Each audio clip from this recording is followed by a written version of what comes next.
Lorsqu'un passage de votre texte est bordé d'un souligné orange pointillé, dans la fenêtre de correction d'Antidote, c'est que le correcteur parvient difficilement à faire une analyse complète de votre phrase. Antidote ne pourra achever sa correction tant que vous n'aurez pas rendu votre énoncé lisible et clair. Les passages de votre texte présentant des marques de rupture syntaxique sont donc jugés peu lisibles. Et n'est intelligible que ce qui est lisible. Il faut donc vous appliquer à améliorer la syntaxe de ces phrases. En réalité, comme il est question de la clarté de votre phrase, ce sont ces passages qui sont les plus importants à retravailler lors de l'étape de la révision linguistique. Les causes les plus fréquentes de rupture indiquées par Antidote sont affichées à l'écran. Nous en donnerons quelques exemples. Voyons le premier facteur de rupture. Une faute est présente, mais n'est pas signalée. Elle doit être corrigée. Le plus souvent, il s'agit d'un homophone mal repéré. Cette faute est présente dans la zone de rupture. Voyez, le premier exemple est instructif. 5 erreurs d'homophone ont été commises. Et au fur et à mesure des améliorations apportées, les signalements de rupture vont se déplacer.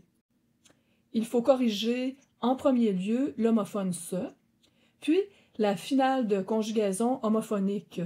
Profitons-en pour modifier le temps de verbe. Un mot a été mal transcrit. Celui-là aussi.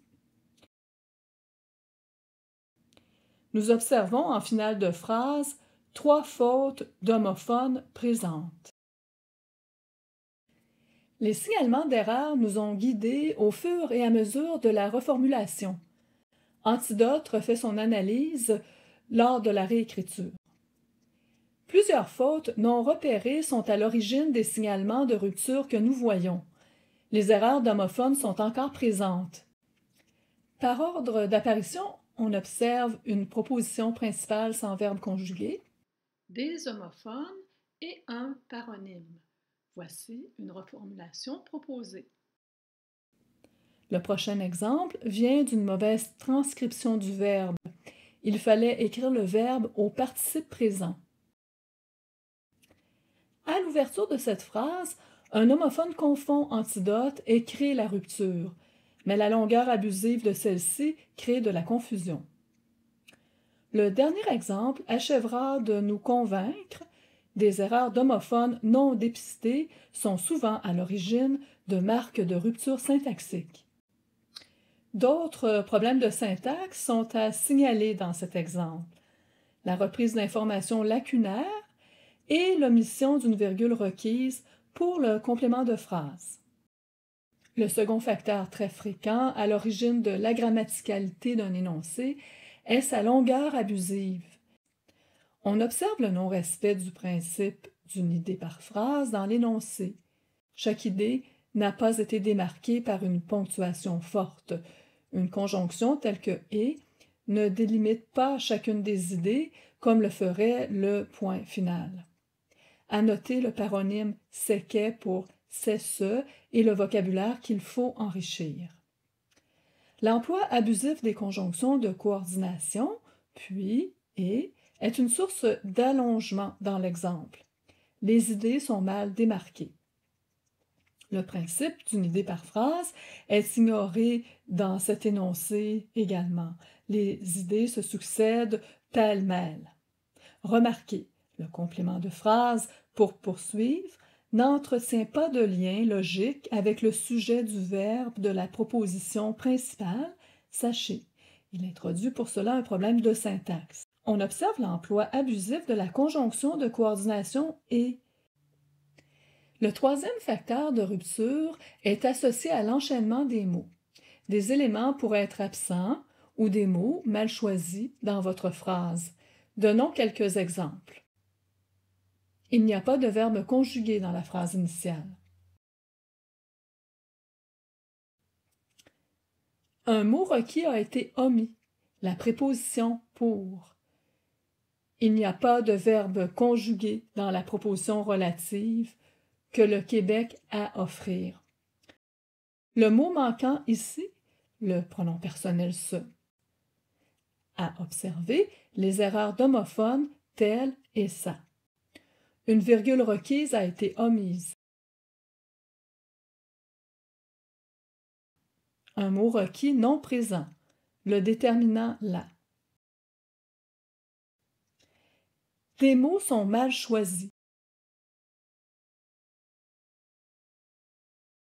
Quatrième facteur fréquent, un élément inhabituel serait présent dans la phrase.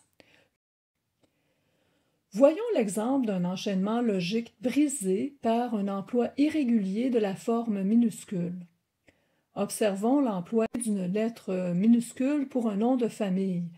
L'absence de la majuscule au nom de l'écrivaine vient rompre la logique de la phrase. Une majuscule est requise au nom propre. À observer le mauvais emploi de la virgule entre le sujet et le verbe, puis le verbe et le complément.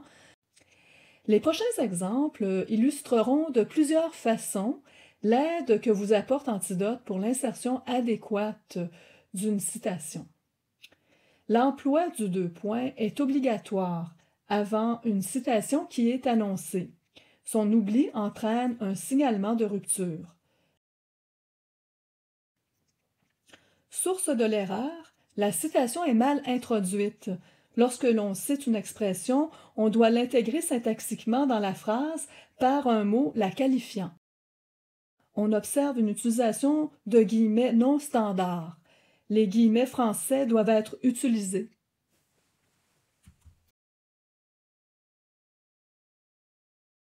Remarque importante.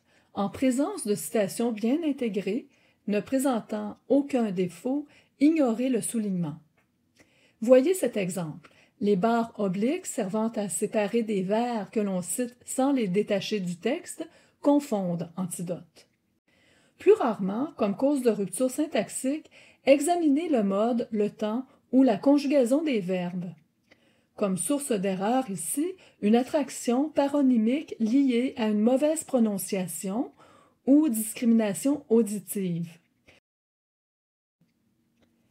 Enfin, une ponctuation mal utilisée peut occasionner une marque de rupture syntaxique.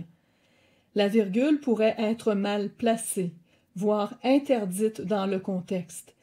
Elle pourrait manquer. Un point pourrait être mal placé ou requis. Comme dernière option, si vous n'identifiez aucun des facteurs de rupture énumérés, reformulez votre phrase le plus clairement possible.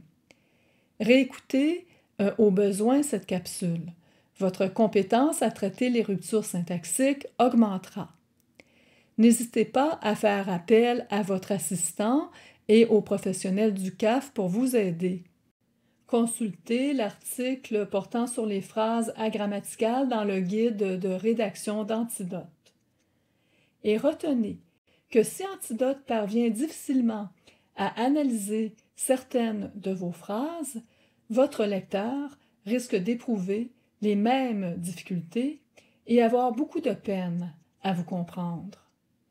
La liste de lecture L'usage d'Antidote au Centre d'aide en français comprend d'autres vidéos que nous vous invitons à consulter. Merci et bon travail!